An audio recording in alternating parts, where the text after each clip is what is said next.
So this week we're east of Winchester again, looking for the hares. I've seen a couple up on the hill there. They're just lying up at the moment. It's quite early in the afternoon, so I'm going to give it a little rest here and have a look to see if I can see if they move on dusk.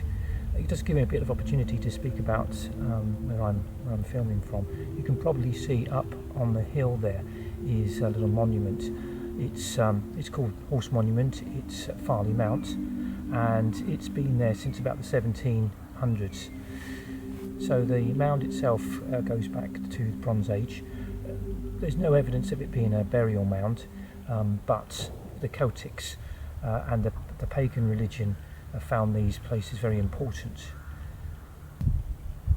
So between the 10th and 16th century, by law, all males between 17 and 69 had to practice the longbow, and for this there was area put aside for them to practice, of which Farley Mount was one.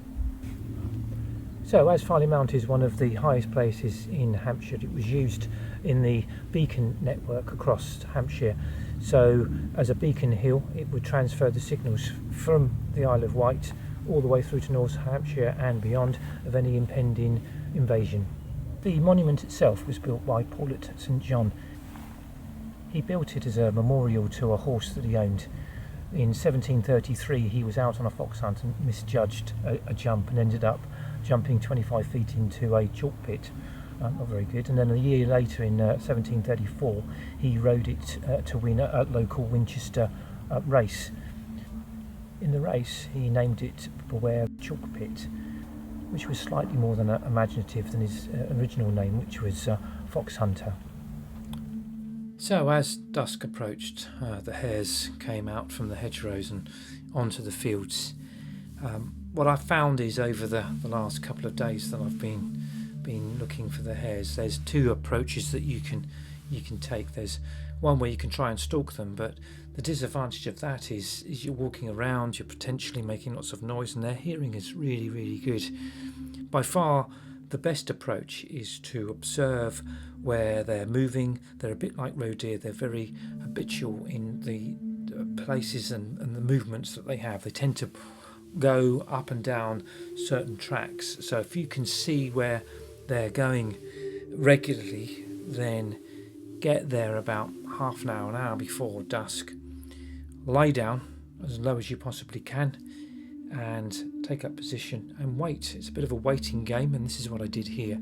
They basically came out, moved around, and the one ran towards me, which was quite interesting because it came almost up to me before I guess he realised I was there eventually. And I think this is the best approach.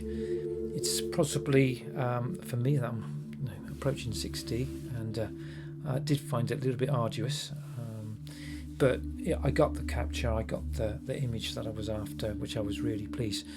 The interesting thing was it's a 50-50 thing, do I take images, do I take stills, or do I take video? I elected to take video, but I got a nice capture, so I was really pleased. I think I'll probably move on to something else. I found this quite tiring, lying on the ground for that length of time, so probably look onto something else and see what comes next week.